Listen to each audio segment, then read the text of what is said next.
Awesome! We're now back live again. Hi, Steven. Hi, everyone. This is your host, Roldan, and welcome back to another interview series for the World of Search Conference 2024. And right now, we have Steven Khanna. He is one of our speakers. Hello, Steve. How are you? Good, Kirk. Good. Thanks for having me, mate. Really looking forward to it.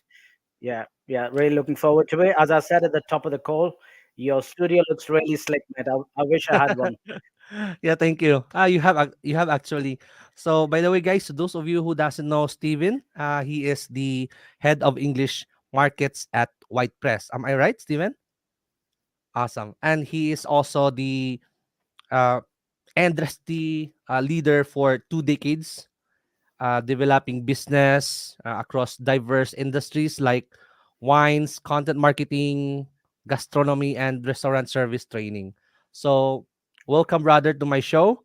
And to all our viewers out there who doesn't know you yet, can you tell us more about your journey and how you ventured into dynamic field of SEO, considering your expertise and in various industries like gastronomy and restaurant service training? Sure, mate. Sure.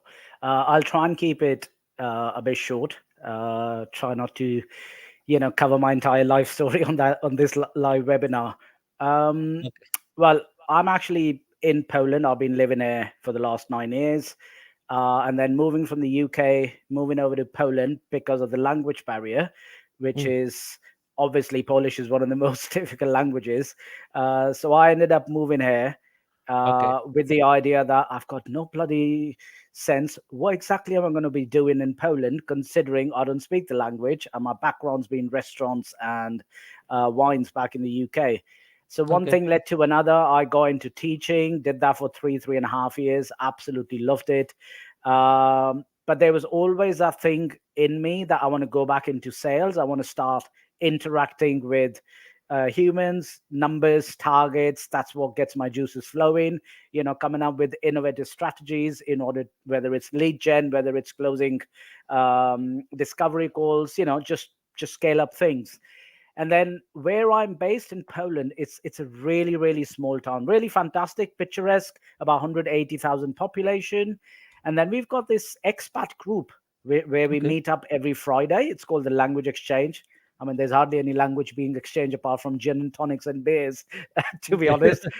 But my current boss, who's one of the board members in WhitePress, he happened to run into me. Mm, We kind of cracked a couple of jokes about this, texted backwards and forwards, went into the offices of WhitePress to understand what the hell is SEO, what is link building, what are backlinks, what is a do follow link, what is indexing and all of that. Because at that stage, I was busy selling wines for a local Polish brand, was really enjoying it. And it took me about 6 months, mate, in order to make that decision because SEO for me was still black magic. I had no idea. I'd gone in 4 times trying to understand. No, but I get that, Tom. Fantastic. That's what we're doing, Tom being my boss. But what's the product? What exactly am I selling? And it took me a while, which I think any standard person out there who has never heard of SEO would probably struggle to understand. Even now, I'm sure, mate, when you have conversations with your family members and friends, I they all agree. think they all say, "Oh, so you actually work for Google?" I wish I could work for Google, but no. So yeah, I'll be honest. When I joined WhitePress or entered the industry of SEO, I thought I'm going to last 3 months tops. I All had right. no hope of me sticking in it because it just sounded a bit too nerdy, a bit too All boring. And I was like, fuck it, let's just do it. Let me just get in. And what, 2.5 years later, here I am sitting on your webinar, obviously travel the world with WhitePress, being on other webinars and hosts, where I quickly realized my biggest asset, which was connecting with people and sales, were the two biggest stumbling blocks in the world of SEO.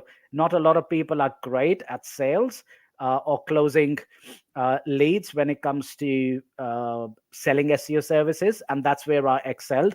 And I'm sure in the webinar further on, you'll have more questions for me as to what kind of strategies and approaches I applied into SEO from my previous background, which is fairly diverse, in order to have that success. And just to kind of summarize, from being what selling almost nothing when I took over the market, to within 18 months us becoming the biggest market in WhitePress, which is from zero up to half a million quid MRR. Wow. With 38%, 42% GP being Wow. delivered from a team of three to now managing a team of 17, from having one local client to now hundreds, where I only look after the biggest ones, where I simply close the deals and the campaigns. I simply pass it on to other sales managers or to account managers. So yeah, I hope it's not been a long-winded Wow. answer. I've tried to keep it quite precise.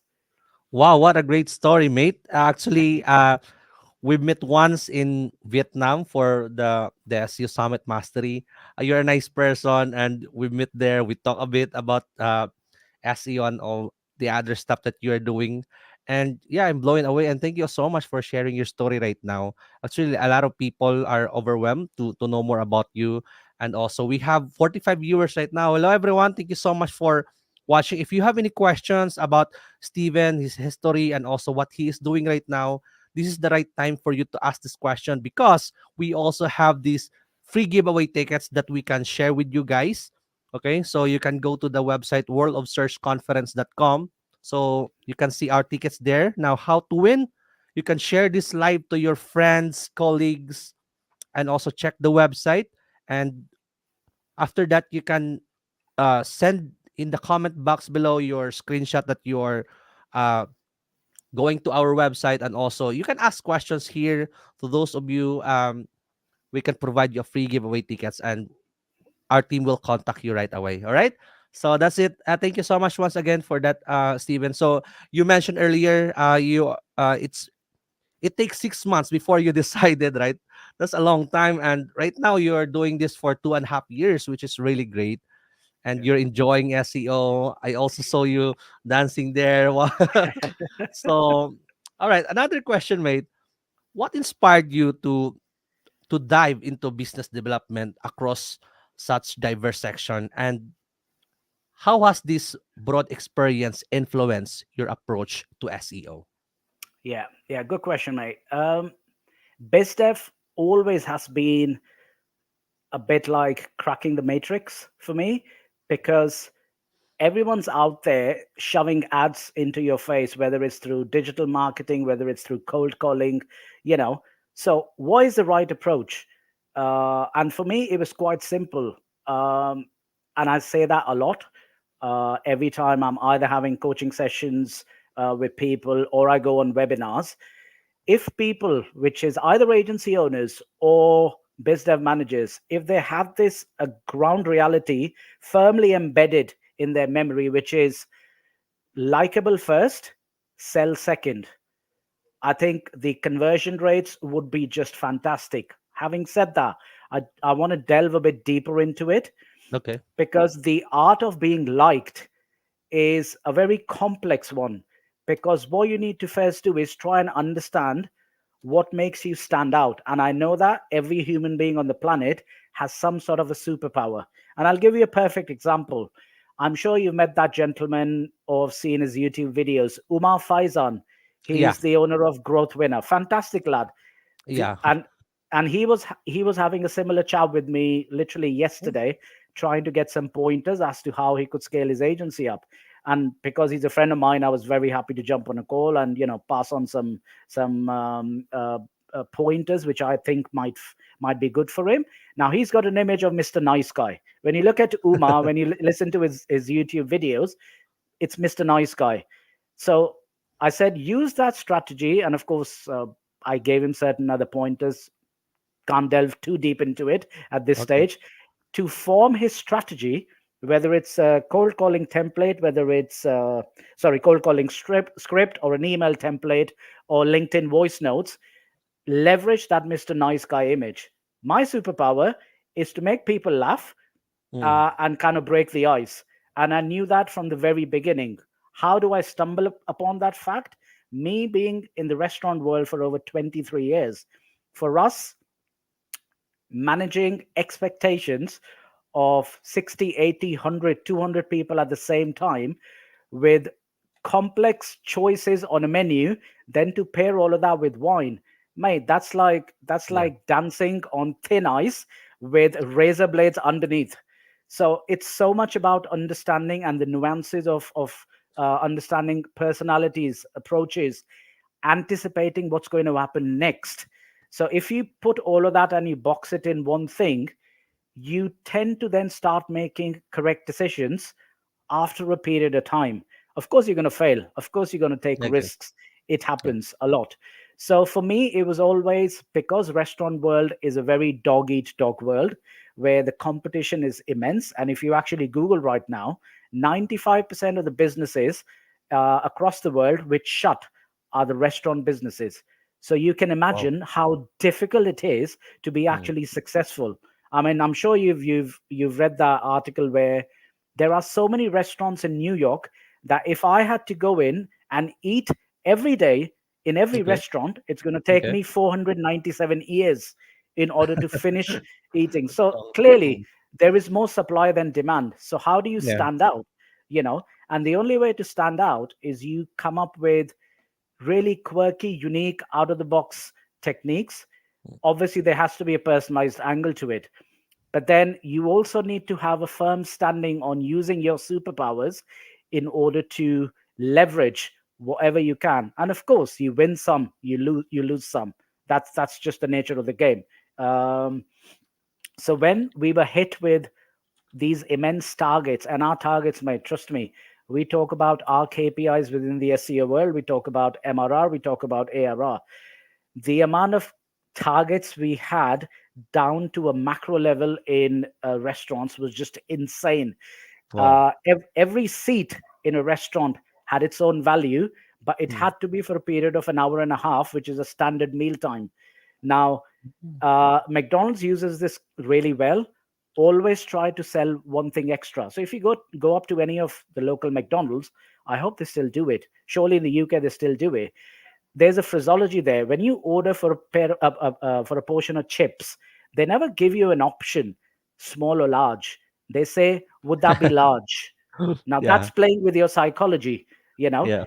And similarly, another thing which I've started using a lot in face-to-face conversations or even on discovery calls when I go to, and this is a bit of a knowledge nugget for a lot of people, what I call as the magic nod. So this is the magic nod. Magic. So if you know you people are tending to agree with you, and you want to break that question whether to move ahead with the contract signing or to whatever services you're selling, while you're doing that, if you're nodding on the call, I guarantee you 7 out of 10 people would actually just start nodding with you because you're hitting into that very traditional human approach of people follow people. And if you're convincing enough, they like you enough, and clearly you're adding value. Of course, you still have to do your deliverables, you still Yeah. have to deliver what you've promised. But the first step is they need to like you. If they like you, they'll trust you. If they trust you, they'll give you their business. Wow. That's a great statement, mate. And actually, I'm also agree with that. No. So likable first, sales is second, and it will happen for sure. But there are a lot of people who's not doing it correctly because, like for example, if they're posting something on their Facebook profile, they're about to sell you something, right? They're commenting you, they email you, so it's all about sales with them. And I also can see that you're that person. No? When I met you in Vietnam, and you're likable. People loves you. People like to mingle with you, talk to you, and also have a conversation with you. You're very unique, and also it's also very important because you're also managing people expectations. You have people stand out, no? So it's hard because there are also a lot of people cannot do the same what you're doing right now. So blessed with you because you have that personality, by the way. So Thank yeah. you. Thank you, mate. Okay. Thank you. I think a lot of people, uh, and I don't want to be burned for what I'm about to say, but Okay. I've seen lots of um, SEO, biz dev managers, or agency owners have this conversation with me. But when I've dug a bit deeper into their process of sales, it's a very lazy approach. It's Yeah. because that doesn't come naturally to them. So they're Mm. very happy putting all their effort into one email template, for example, and then they hope to get lucky. Mate, if I was just relying on email templates, I'd probably be back selling wines. Again, a bit more of an insight. Within my team, we've Mm. got easily 27 different strategies when it Wow. comes to what template, phraseology, magic words to use in order to close a deal, and we pivot all between those 27 depending on the body language of a client. What exact words are they using? Are they asking the right questions? But obviously that comes with a lot of training, a Mm. lot more calls, because the sales funnel is very simple. The more fodder you put at the top, the more conversions you're going to get at the bottom. Because traditionally, cold outreach, whether it's a combination of email, cold Mm. calling, or LinkedIn, and Mm. I'm going to explain about LinkedIn in a couple of minutes after. If you Okay. deploy all three approaches effectively, hopefully you're going to get 10, 15, 20%, 27% conversions back. But if you're just going around with one approach, I'm sorry to say, you'll be stuck doing your $10,000, $20,000 every month, and you'll be struggling with the same thing. And an additional thing, what I notice in a lot of SEO conferences, agency owners talk to each other about the same problem, because Oh yeah. every agency owner has the same issue, which is I don't have enough sales. But what they're really doing is like agony aunt. They're just moaning to each other, but no one's really giving a solution. That's why my diverse experience, whether it was restaurants or wines, was handy, because I had a completely different perspective of how sales can still be done no matter what service or product you're selling. So basically, what I'm suggesting is people who go to SEO conferences, Okay. look a bit further, connect to other industry experts, no matter what they're selling or what service they're doing. Try and delve into their psyche, into their mentality. Okay, how did you become so successful, even if you were selling beers, for example? Connect to Okay. sales directors, connect to area managers. Even if you have to pay $500 odd of a training session for 3 hours, 4 hours, trust me, the mindset would be completely changed. And I've done that recently, where I've gone in with certain local SMEs, and they're like, mate, this is something we've never heard before. So what I'm saying is, for me, the world is an oyster. Use it wisely. Don't just be kind of tunnel visioned where all the solutions exist within the SEO world. No, they don't. You need to step out of your comfort zone and go and leverage every successful person on the planet. Simple example: James Dooley and Carl Hudson. They are businessmen first, SEOs later. Mm. James doesn't even call himself an SEO, but the sharpness these two guys have is one thing led to another, from being into the roofing and plumbing trade to now running a portfolio of over 1,000 websites, which they coined the model of rank and rent. And both these gents are about 150 million pounds each. So kind of leverage with people like them who've had a lot of success outside of SEO as well. And SEO is just one way for them to perhaps have success in a different background. I hope I'm making sense. Yeah, it makes sense. Awesome, mate.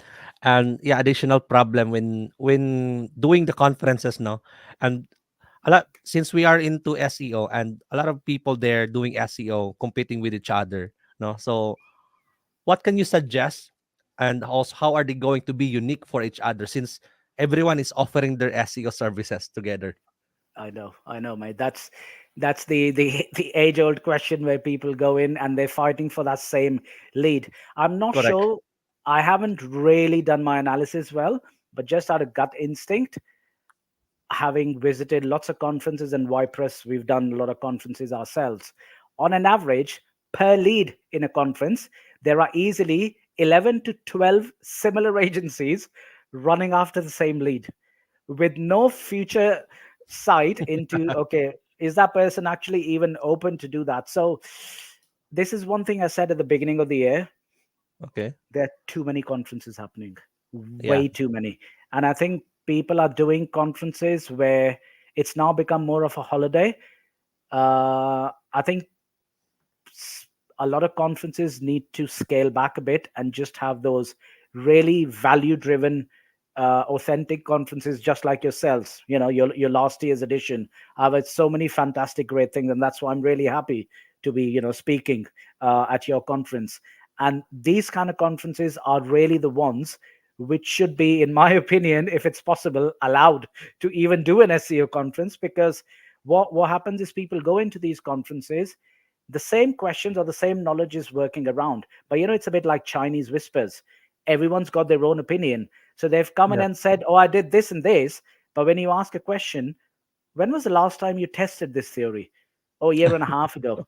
Oh my and I God. s- and I flip and I say, guys, you shouldn't be even talking about it, because that's how Yeah. the SEO industry is then having a bad reputation, is because there are too many perceptions which are being considered as standard knowledge, which is then being applied to certain clients, and the websites are getting burned. Yeah. Coming back to the question, what you were saying, I think the beauty here is you still network with people who are offering the same services.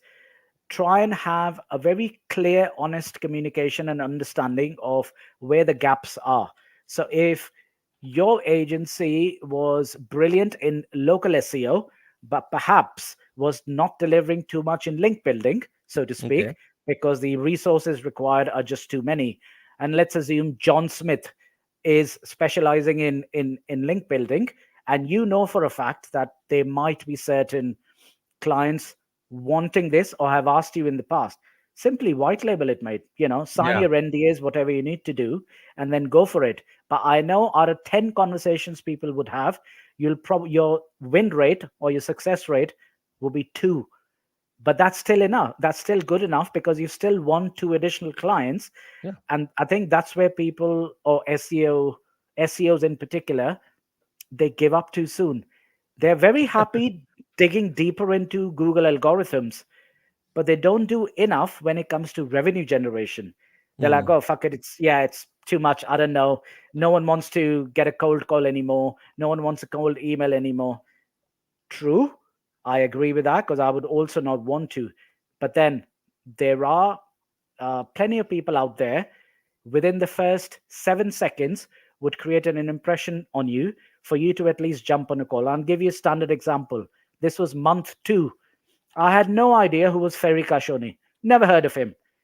And Oh, I okay. saw him on LinkedIn live, LinkedIn active on a Sunday. I picked up my LinkedIn, and this is one thing. This is about the LinkedIn thing I was about to tell you. I never really send someone a written text message on LinkedIn. I always drop a voice note, because Okay. voice notes are the next best thing of having a face to face communication. Because when people listen to you, and if you're very articulated, and the tonality of your pitch, so to Mm. speak, not really a pitch, is likable, people will respond. And that's exactly what happened. I dropped a voice note to Ferry, and literally the next minute, we started having a conversation on a Sunday afternoon. Who the hell responds on a Sunday afternoon to Yeah. a cold thing? And that's exactly what he said to me when he was standing with Jason Hennessy in Saigon. He said, the reason why Steve's a great sales guy is when he contacted me, he was completely different. And I was like, you know what? I know he will eventually try and sell me shit, but at least he's very different. Let me just listen to him. I might just even learn something. Oh, So aspiring, admiring, which equals into likable emotions, because we're all emotional animals. So let them like you, because the idea is not to sell in the first call or in the first contact. It's just to generate interest for them to jump on a discovery call with you. Once they're on a discovery call with you, then the ball's in your court, mate. You can smash it out of the park, because then you got 20 minutes to either make it or break it. yeah, awesome. So I agree with you with that one as well. You mentioned earlier about still network, because some people, they don't know about networking. They just go to the conferences and listen to those speakers, They are very shy to communicate with each other, but that's very important because conferences alone will generate you tons of fortune in the future if you do it correctly, right? And you can a lot of people generating millions already doing conferences, and yeah, can you also agree with that one, right, Steven? Oh, 100%, mate. As I said, my white press empire, if we guys did not have budgets to go into conferences, I perhaps won't be as successful as I've been.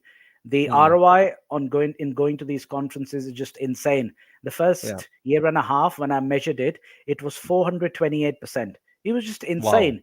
My first biggest client, um, I still have an NDA, to I can't really take their name, but it's a big group of companies which are into trading, bitcoins, and all of that. And we were there, which is in Brighton SEO, which was Mm, literally my month two in WhitePress. We did what we had to do. And the SA director walked back to me and she said, Steve, you know what? That chat was fucking fantastic. Let's jump on a call because we do want to increase and better our off scale campaigns, especially with backlinks. mm. And boom, before I knew it, they were giving me £25,000 every month for the next 6 months. But then what also happened is, which I continue to endeavor and deliver no matter what happens, is the after sale service, which is unfortunately sometimes is extremely poor when I see. And that's again thanks to my experience in restaurant world where customer is God, you know, as long as someone's not doing an absolute right dick, you got to do what you got to do in terms of pivoting, keeping those people happy. So Mm. what's happened now is the last 6 months, me personally, I've not done a single cold call. Very proudly, I can say, and I'll tell you why. Because my referral network has just exploded. Some of the biggest deals I've had have come through referrals. You'll be shocked Wow. to hear.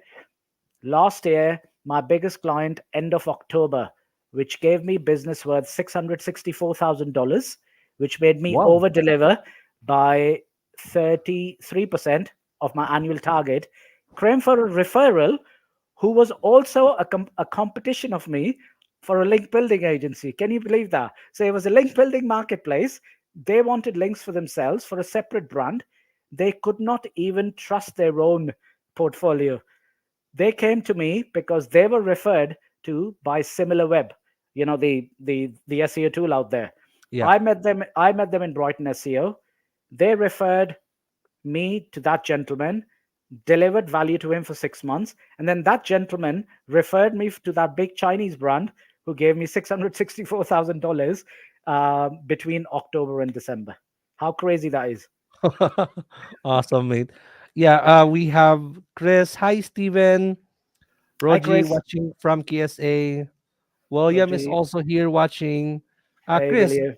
question from Chris. What's your expectation as a speaker in the SEO conference this coming September, Steven? uh, if I had to answer it with a bit of humor, I hope you guys don't boo me off stage. That's my expectation. But no, jokes apart, guys. I hope to perhaps uh, give you guys two very actionable knowledge nuggets, which you Okay. can go and implement back in your business, which hopefully brings you a revenue growth of anything between 20%, 30% within the next revenue quarter. And some of my case studies is what I'm going to be showing as a speaker as to which techniques worked for me. And I'll try and go as deep as possible while I'm on stage. So it's not just going around the point, but not getting to the point, which, to be honest, sometimes it happens with the conferences out there. So really, that's what I'm trying to deliver. Also, of course, I've heard so many good things about Philippines. Unfortunately, I've never been there, but I've worked with a lot of people from Philippines because Kherk, you probably don't know this. This is what, Okay. mate, probably 11 years ago. Yeah, 11 years ago. I was still in the world of restaurants. I got a contract to work in Kuwait. Um, and there was this big, huge American cupcake brand called Sprinkles Okay. Cupcakes. So I was hired as a general manager, but 97% of my workforce was from Philippines. And I still Oh, they're still mates of mine. We still chit chat, and I love them because they're clever, really clever, very hardworking. But the best thing is, you guys are always smiling. There's always a smile on the I face. I agree. mean, how can you not like people who are always smiling, which is fantastic. So I hope when I'm there after my presentation, I speak to a lot of the people one to ones personally and just get to make more friends, really. Yeah, I agree with you with that, man. I'm sure you will like and also love to be here. Also, that's what some of the feedback from the previous speakers and also from other uh, attendees that we have to come last year in our conference. They love to be here and they also want to come back again because they really love Philippines and also the people here. You also mentioned earlier about they're always smiling. That's true, man. Even though we have a lot of problem, we're still smiling. You cannot see it on our face, but we're Yeah, just keep on going and keep on going. So yeah, I hear a lot of positivity and also your story and your success previously. Uh, I just want to ask right now, what were some of the biggest challenges you encountered while navigating through different industries and how did you overcome them? yeah, yeah. The biggest challenges have always been people, reputations, trends, because reputations and trends are built what people have achieved or not achieved. Now, in the world of restaurants, for example, or wines, actually, mate, no matter which agency, what industry or sector you're doing, human beings are your biggest challenges. Oh yeah, Restaurants, in particular, apart from the challenges when it came to a lot of competition, which was there, uh, getting the best people on board so that they could deliver value, which then equated into more scalable growth, 4x, 10x your revenue, was people. Now, unfortunately, people with the right attitude and right mindset, you cannot train them.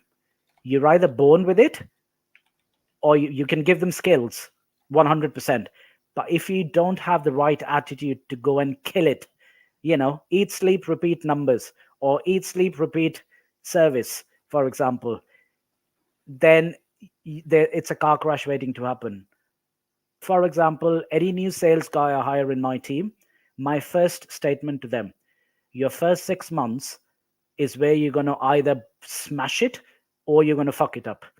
And the first 6 months, my missus might have kicked me out of the house because I was working 14, 15, 18 hours a day, where my phone used to be on my bedset. And every morning at 5, I used to wake up. The first thing I used to do was check my emails because I was always scared if I don't respond back in time, someone my competition is going to come in and win that client over. However, to go a bit more deeper, mate, um, he, quality staff will always attract quality leads or clients because quality staff, they come in with a reputation, they've got a following. For example, I'm sure, Kirk, you eat out a lot, and also the audience on the webinar now, you guys really, after the second or third visit in a specific restaurant, you don't really go back for the food. You, most of the times, people go back, you know what, let's go and visit Jay-Z's restaurant because Patricia there is fantastic, she always looks after me. agree. And Totally agree. the same logic applies to SEO or any other sector. Now think about it. If Patricia is unhappy, she's going to fuck off to the closest competition where they're going to pay her well. They're going to look after her. But just imagine the amount of revenue loss someone would have based on that one employee leaving. But unfortunately, we do a lot of analysis in different sectors of how we should be growing our business by tapping into certain unexplored opportunities. But nobody, I've not seen it in any sector, they're doing analysis. Hang on, if Patricia leaves, what's the loss to this business? Or if Jaden leaves, or if Kherk leaves, what happens? We've started doing it. in WhitePress quite recently, where we coming up with a value of what a sales manager or a country manager or a sales associate or an account manager has in very real terms. And then we what we do is we see the progression path for the next 24 months, Mm. and we start investing in those diamonds or those superstars literally from month 3 or month 4, or once the first KPI or the first benchmark has been delivered. Because scalable growth is only possible if you have great people with you. As Matt Singer says, Kherk, you run a business, mate. William Jones is on the call as well. Us as human beings, we cannot manage more than 4 to 5 people. Oh yeah. Anything apart from that, it's just, again, it's a mess in your brain. Therefore, you need to create those mid-management, mid-level job titles in order to scale the growth. But how do you do that? You obviously do it a bit with like-minded people, but also things I'm not good at. For example, you know you hire people like that who could then plug in those gaps in order to give that 360-degree approach. So I think I'll be lying if I sit here and say that I've got no challenges and I'll never have any more challenges. Nah, mate. The more successful you get, the bigger the challenges there are. For example, you, Kherk, obviously people know you, you're a brand. A lot of people are beginning to know about me as well. It's a bit like when people know you, they come with a lot of expectations, which means the stakes are a lot higher.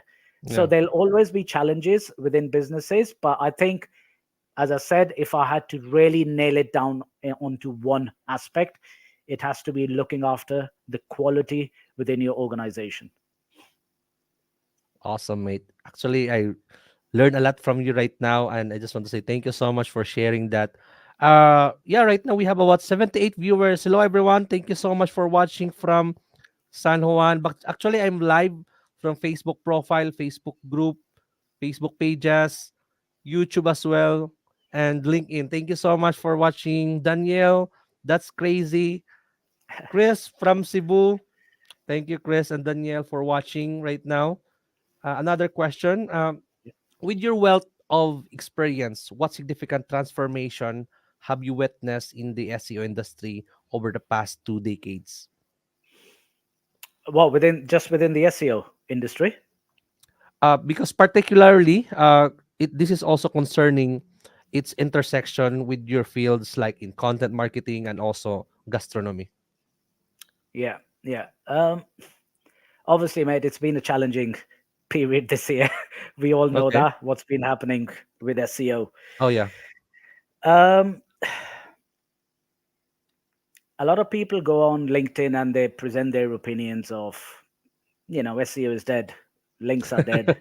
All the time. Yeah, it's not going to work. But it's quite simple for me. As long as Google's alive, and I'm sure Google would be alive till the end of time, SEO would be alive. Of course, you need to pivot. There are AI is playing a major part. SGE again has just made it a lot more. I won't say tougher, but it's a brand new landscape or a landmass for all of us SEOs to conquer. But we all know that, Kherk, within the chaos is the opportunity. This is how the star players become big. You know, um, if I had to try and find certain similarities between the SEO world and the restaurant and hospitality world, presumably, if that was a secondary part of your question, Mm. yeah, that's one thing. And this is again an opportunity for all of the agency owners here. Restaurant world is the shittiest when it comes to not doing SEO. I'm sorry to say, but a lot of marketing managers within the world of hospitality have got bloody no idea what is SEO and how to How to grow market. organic traffic. So I there's that agree. opportunity. And we've very recently, which is weird because I come from the restaurant world, but I actually gave up on that approach a long time earlier. Probably I didn't see value in it. And I was actually kicking myself that I left money on the table by not coming up with that proposal a lot earlier. But currently now we're building a very robust strategy, which we're going to unveil to all of the restaurant and hotel groups out there to show them real value. And of course, a lot of that has to start on low scale, where we even sometimes offer one or two little freebies as a case study to show them that it actually works. It could be a power post, for example, where we do a guest post, you know, throw some social signals out there, back it up with tier two backlinks, and you suddenly see that that guest post starts to rank on a certain strategic keyword. Now that's a case study being proven. Now, what's the value of it? Well, mate, you because restaurant industry has never done it, you're in a win-win situation. You've shown what you can do. People, they know how immense Google is. I can guarantee, sitting here, if I was a marketing manager in the restaurant world, I'll be thinking, oh fuck, if I can rank that one article on Google so quickly, Mm. shit, Google's really big, multi-billion dollar corporation. So if I Yeah. had to go and say, that one post is going to cost you $1,000 and you should be doing 10 to 12 of those posts every month for the next 12 months, if they have the budget, they're going to bloody sign it, because they've got no idea how this was running. So people not knowing anything, or a specific sector not knowing anything, is becomes our superpower. That's our opportunity to kill it. So give a freebie, do something, provide a relevant case study, and then if they've got the budget and if you're asking the right questions, there is no one out there in the world who's going to take that business away from you. And just imagine, restaurant, just like the SEO community, the restaurant community and the hospitality community is very closely knit. If you deliver value to some one hotel group with about, I don't know, 20 hotels around the world, imagine the amount of people they know within their circle. And when they start recommending out of good faith, no, go and speak to Kherk's agency because they've been smashing it out of the park for my hotel. That's it. Niche down Yeah. as well at the same time. For example, Ryan Stewart talks a lot. Jason Hennessy, these guys talk a lot about niching Yeah. Yeah. down and doing, for the law firms.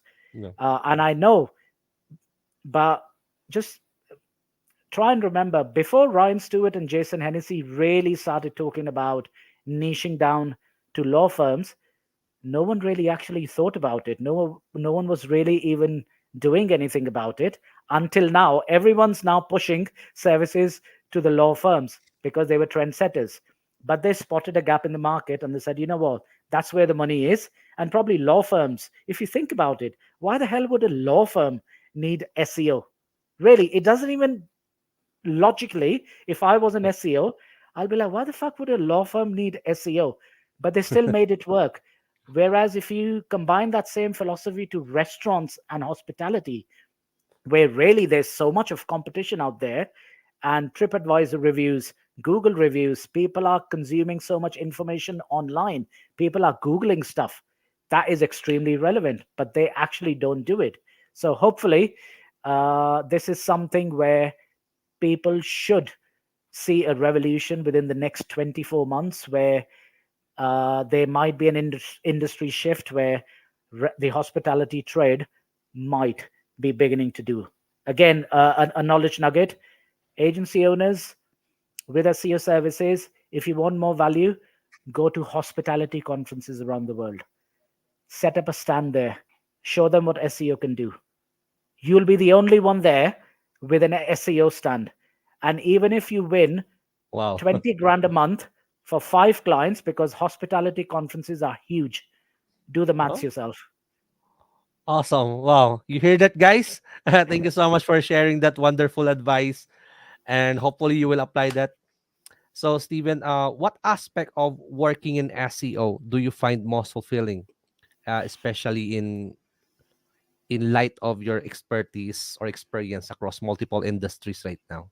Yeah, I'm gonna give that answer purely as a revenue driven and a business owner, because I take, even though I don't own WhitePress, but my markets are my market. That's the sense of ownership I've Mm, got. Is I've always enjoyed being in the link building yeah, side of things, because it's so scalable. mm, Once you've done your technical SEO, how much content can you really write? But the scalability is when you're doing link packages, when you're doing your guest posts, when you're doing your niche edits, because sky is the limit. Everyone wants backlinks from high authoritative website. And if no one else has those relations with the publishers, just like WhitePress has, then you are very unique in the market. Of course, there are 10 million link builders out there in the world right now, but 99.9% are doing the exact same crap of spreadsheets all over again.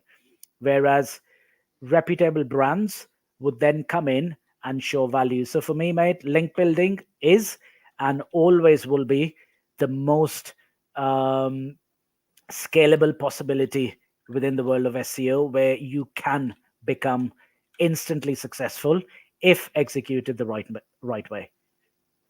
Yeah, thank you so much for answering that. I talked to a lot of people in regards to link building. One of that is in the last conference that I attended to, and one of the guy there or someone asking to that guy, "Hey, I have a problem with my website. I don't have a traffic." And the other guy heard that and he said, "Oh, you need links." What can you say about that? You say classic mistake of the guy's already scared that his business is going down the drain. I'm sure he's done some research and he's Okay. openly announced his fear, knowingly that links will sometimes, if they are spammy PBN links, it will screw up your website. Mm. And the classic amateur mistake, whoever that person was, he did or she did, was boom, get into sales, try to sell literally from the first step. Now, if I heard that, I would have obviously asked certain other technical questions. I would have studied the website. I would Yeah, have looked at the content quality, look under the hood kind of thing. Set up a call, go in the lobby, grab a gin and tonic, make that person like you a little bit, and then correct. start talking about business. Now, Yeah. this was for me is how you do not interact in a conference. And this is another mistake I see. I see two kinds of people in conferences. Mm-mm. They're either too passive or they're too aggressive. I've seen people pay thousands of pounds of setting up a booth, Uh, and during coffee breaks, during lunch breaks, there's traffic moving backwards and forwards, and the guys behind the booth, they're on their mobile. The laptops are open, yeah. sending out emails. And I was like, mate, seriously, you're not here for a holiday, because me and my people going to conferences, there are specific KPIs per person. I'll give you a simple example. We're going to have our SEO Vibes event in Dublin on the Okay. 19th of June. So the Wow. sales managers who are going out there, they each of them, and it's just one day of conference, about 100 people. It's not even a big conference, but both the sales managers need to come back with 15 warm leads each, which then needs to convert into 10 grand of revenue MRR for the next 6 months, but within the next 2 calendar months. Because I'm giving them understanding, I'm giving them the time frame to then chase, do the discovery calls, close, do the sourcing, get the links live, so that revenue follows. And I think what's happened is, I'm not going to name names here. Some of them are our competition.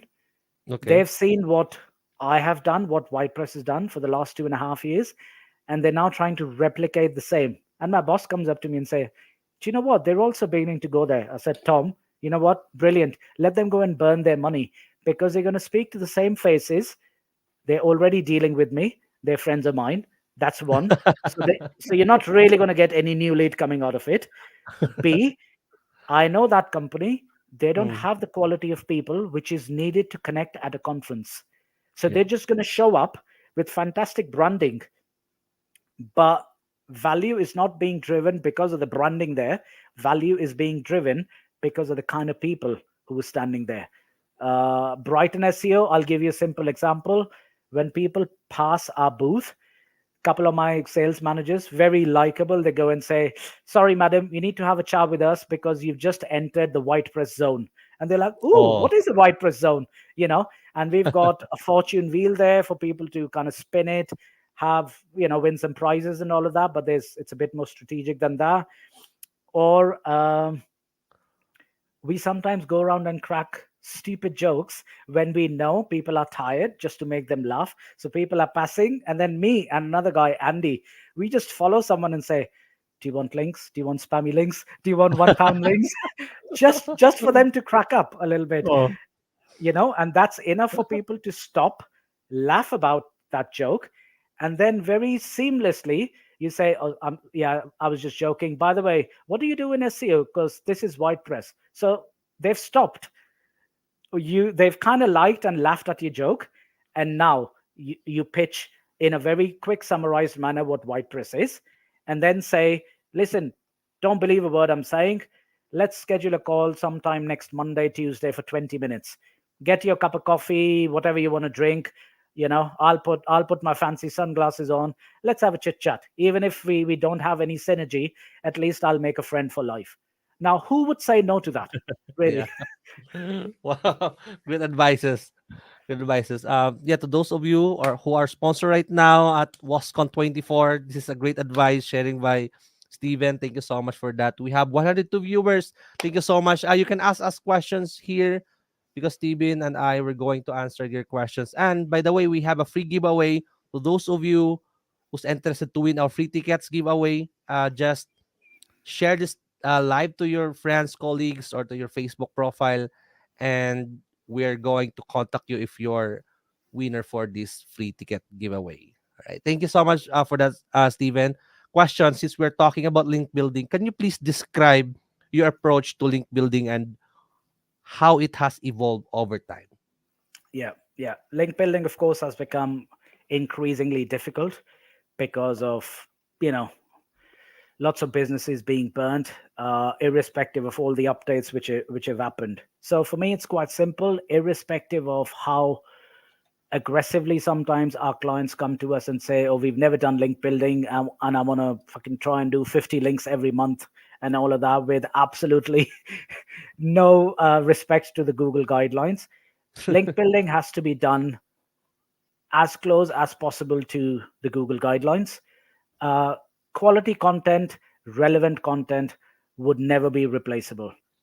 Every website out there with a blogs page, the journalists out there, and obtaining links, whether it's white hat link building, whether it's guest posts, niche edits, whether it's digital PR, as long as there is engagement, and as long as the story is, or the user related search um, is adding value because of the content you've released, I think link juice would always be there. But however, just to kind of answer that question in a bit more specific manner when it relates to WhitePress, because we specialize in guest posts, niche edits, and SEO optimized content.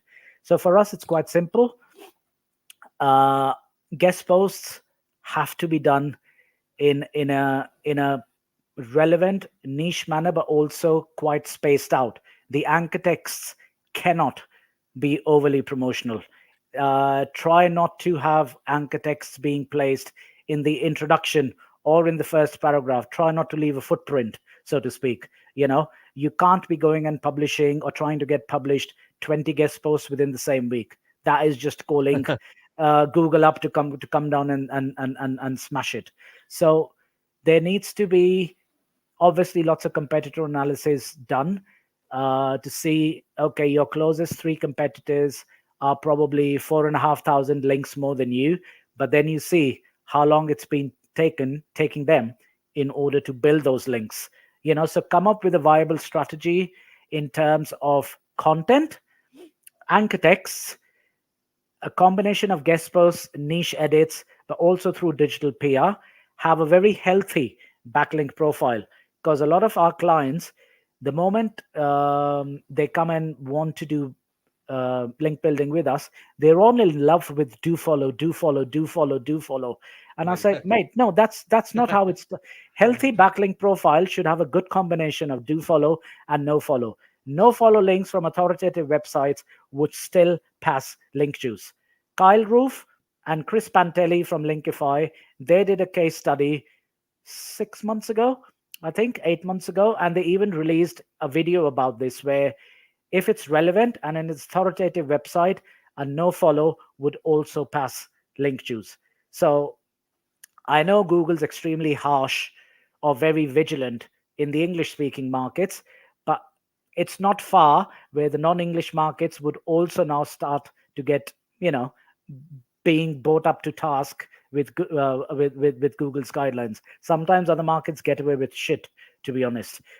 They publish or they literally break every Google guideline in the book when it comes to link building. So go slow, go relevant, go niche, space out the publication of your links, but have a healthy backlink profile. You need to have do follows and no follows in there. And this way, you'll continue to increase the authoritativeness of your website and you'll keep Uncle Google away. Awesome. Yeah, I like what you said earlier about doing link building as close as Google guidelines. As you see, a lot of people just throw links to all your pages just to Right. get ranked, just to get the traffic, and they're focusing with do follow, no follow. So it's not uh, Correct. good as they think. So it's very important, to also follow Google's guidelines and what's working in today's industry, and also keep on testing your method because some methods before won't work right now. And Correct. since we are discussing about these guidelines or ano involves harmful backlinks, how do you handle negative SEO attacks that involve the creation of these harmful backlinks? Yeah. So again, we've what we've done is every time we onboarding a client, we obviously have a healthy check on their backlink profile, All this. and the first step is to literally get rid of the cancer which is there on their backlink profile. But then this is why WhitePress has been becoming quite successful is we're extremely careful with the kind of websites we're going to pitch to or we want to have a collaboration with. Our standards, we've got a 23-point checklist even before we answer an email from someone who might be interested in saying, listen, I'm looking for relevant content for my website for the next 6 months. If you've got any clients and it matches our editorial guidelines, yada yada yada, I'll be happy to get certain articles or pitch me whatever's the best for you. But then we've got a constant monitoring even for websites we've onboarded, and our inventory is huge. We've got over 97,000 websites which we currently collaborate with. But then my onboarding team make sure that all these websites are being checked every month. Look at the Mm, spam score. Look at how the traffic trends been evolving. Look at their very recently published guest posts or niche edits. Okay, what are these new links which suddenly are popping up on that website? Is it still relevant to that website? A clothing website suddenly shouldn't be publishing articles about gambling or about horse riding. Clearly you're going to get your website burnt, but not to mention my clients' websites would be burnt at the same time. And the moment we see this as a pattern with no relevance to the actual niche of the website, we're on the phone and like, James, what the fuck? Look, what's going on? If your strategies change, mate, let me know. Happy days. If you're only here for the short wins, okay. But clearly, I will never ever allow my clients' websites to be linked to certain websites like that, which are primarily there for short-term wins. Pocket the money, happy days. And that's one thing I would love to see changing, like becoming a proper law across the world, led by Google, where people will have to be held accountable for mm, coming up with PBNs and spammy websites like that, offering shitty links, people falling into the trap of it, and then 6 months down the line, boom, the entire digital asset which this brand or the agency had has collapsed. Who loses? Not just the agency owner, the poor guys who've been employed in that SEO agency, the brand which had 10 other people, 20 other people feeding families. Whereas the guy who was publishing 100 guest posts every month, he's like, I made my $100,000. Great. Thank you, Google. I'll just open up another new website. That is just too easy. It shouldn't be happening. yeah. Thank you for that, mate. We have a question from Brennan. How far apart to space the links? Maximum number of new links to a website a day. Yeah. So again, it'll depend on where exactly your website positioning is in terms of what's the domain authority, traffic, relevance, and all of that. But let's assume a standard ballpark campaign advice we give to people is don't do anything between 10 to 15 links a month. So the frequency would be about two, three links a week, because to create quality content, it takes a while, unless you're just leveraging chat gpt and shoving down your content and money down the dark hole of never return, then it's fine. But if you really want to look after your website, mate, two to three links every week, 10 to 15 a month. And if that starts to move the needle, you know, we can look at taking some sort of calculated risks by saying, okay, let's try and perhaps touch it with 22 links, 23 links this month, see if we can get more backlinks by pitching to certain more qualitative websites. And this is one another knowledge nugget. I know the general perception is DR60, DR70 plus websites bring you the maximum value. To be honest, it couldn't be further away from the truth. I'm not going to name names, but one of the biggest SEO experts, he showed it to me recently through 15 different case studies. The best websites, which actually pass the most link juice and move the needle, is websites between DR25 to DR35. Oh, Those are the ones. Again, they have tested it because that expert has a large testing team of 18 people who are testing Google theories and guidelines every month. And he showed it to me. And because he's a good friend of mine, shared that knowledge for free. I took that. I've now applied that into our strategies and campaigns when we pitch to clients. Happy days. And this is what makes us unique as well. So try and look at that. Don't take my word for it. Go back. If you've got a testing team, test it yourself, and then you'll realize what I said is not too far away from the truth. thank you so much for that, Steve. So I hope Steve answer your question, Brennan. So you need to have 2 to 3 links per week. Steven, I'm very uh or concerned, or people love to know about white press. No, can you please share more about that? Sure, mate. So we've been in the business of link building for 11 years now.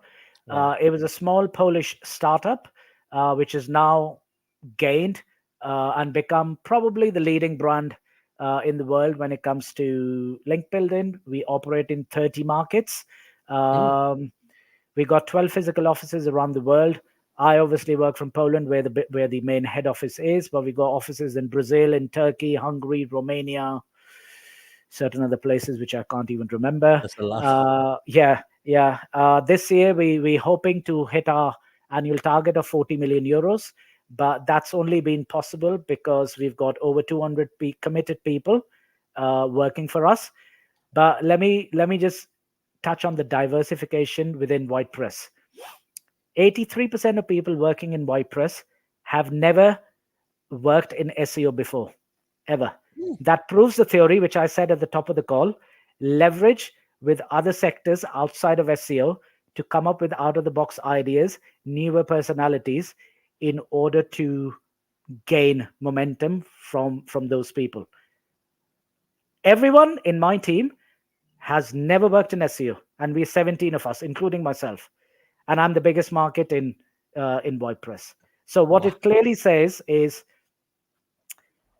WhitePress can, SEO can be as complicated as you want it to be, and it can be as simple as you want it to be. It just depends on your understanding, your mentality, and then how you're breaking it down to a client. Our discovery calls, when we jump onto discovery calls, I might be falling asleep if I did not finish the call within 15 minutes, and we'll know the answer straight away. Is it a client who's going to invest with us or not? But again, it's all come through very specific targeted approach, lots of account management, lots of cold outreach, which we still do. But yeah, I mean, we obviously have got whitepress.com as a website. If people want to jump on there, log in, create an account which is free of charge, and see exactly how things are done in WhitePress. And if someone wants to reach out to me on LinkedIn or whatever to talk a bit more, I'm happy to do that. I can jump on a call with anyone for 20 minutes to try and explain how the guest post niche edits, digital PR, SEO optimized content creation would work with WordPress. Yeah, thank you so much for that. Yeah, you have a lot of websites. I seen that before. You have about like 98,000. That's a Correct. lot, mate. That's a lot. That's a lot. That's a lot. Plus, international SEO is also our superpower. Hmm. Um, and international SEO is something where the biggest gap is, because when it comes to SEO or link building, everyone wants to jump in the English speaking markets because everyone thinks that's where the money is, which is Yeah. true. I don't deny True. that. But this is again one of those New York restaurant analogy, which I'm going to use. They're just too many of us. So who's good enough? When it gets too complicated, people just say, you know what, fuck it, I'm not going to do links anymore anyway. So anyone in link building listening to this, guys, start pivoting into international SEO. Look at the Scandinavian market. Look at the untapped market. Look at the Asian market right now. I've got so many clients asking me for Asian links: Singapore, Thailand, Vietnam, Hong Kong, you name it. But when you go and speak to 99% of the link builders out there, no one has that inventory. No one has that relationship at all. So the first one doing it is the one who's going to get rich. Awesome. Yeah, I agree with that one, Steve. I can also add Philippines, no, because there are also Correct. a lot of inquiries that we have looking for Philippines website. It's either gambling, it's either hotel and restaurant, and those sort of things. Luca, I listened to Steven's podcast on Impact Flippers, and damn, I got so many golden nuggets from that. Thank you. Oh, thanks, Awesome. Luca. Thank you, Luca, for watching. So I guess this is my last question for today because I know you're also busy right now, but you're here talking to me 1 hour and 6 minutes now. So reflecting on your journey, Steve, what's the most valuable piece of professional advice you can give to start up in SEO and also link building agencies out there? Yep. Guys, if you want to make it big, you'll have to learn to take risks very Risk. quickly, very early. People sometimes are too scared. But let me just clarify that. Don't take a risk on a client's website. That's not what I meant. Okay. is What's that? is sometimes you got to take that leap of faith, whether it's giving a credit term, whether it's not really having an upfront payment from someone, not even a contract signed, but you got to deliver some capital, whether it's your, I don't know, outsourced service for local SEO, whether it's paying a publisher, whatever that might be, or creating newer strategies, which might just fail and you might look like an idiot literally the day after. But what, apart from networking, apart from the driven and targeted approach and a bit thinking out of the box from restaurants, I think another thing which has got me success is I still, to date, I take risks. Take I'll be risk. honest, I still sometimes go on calls and I promise certain things which I don't even have in my service chart at this stage. But then that gives me the motivation to find a solution. And 9 out of 10 times, I actually deliver what they wanted. So take risks. That's what I'm going to say. Thank you so much for that, mate. And yeah, I also added tattoo. It's called wrist or reach here in Oh, my brilliant. wrist. Yeah, so it's great. Thank you so much for that advice. By the way, so okay. Maybe you have something to share or promote right now, and please can you invite our viewers for the World of Search conference this coming September, Steve? 100%. Listen, guys, Kherk is one of the nicest guys I've met. We hit off instantly on that rooftop bar when I met him the first time. I think your wife was with you, Oh and yeah, I was yeah, she's with and me. I was wearing that silly sombrero Oh on my head. I think yeah, from Nesta, who's actually become a good friend of mine as well. Listen, I've heard so many good things about this conference. Uh, Coming to the conference and listening to presentations is just one little benefit you're going to get. What people would take away is the networking aspect. And yeah, a lot of people have said networking equals to your net worth.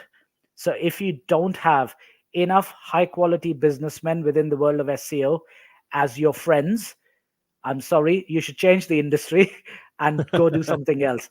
And the World of Search conference will provide you that opportunity to network with high quality individuals who will only drive value.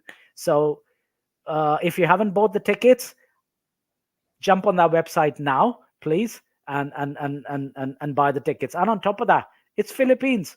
What's there to complain? I mean, it's like a fantastic holiday, anyways. Oh yeah, yeah. Thank you so much for that. And by the way, right now we added 2 days for for networking because last conference we only have 2 days. It's jump pack with speaking, but that's all. That's only our test conference last year. Right now we added more days so we can have a lot of networking sessions and also communicate with the speakers and also those attendees out there.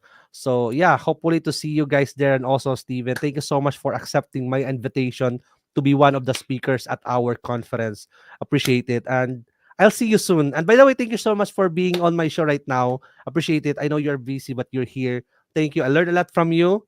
Thank you, man. And I'll see you again soon. Take care. Have a Cheers, great guys. day. Cheers, Bye guys. bye. Thank you. Bye bye. Thank you.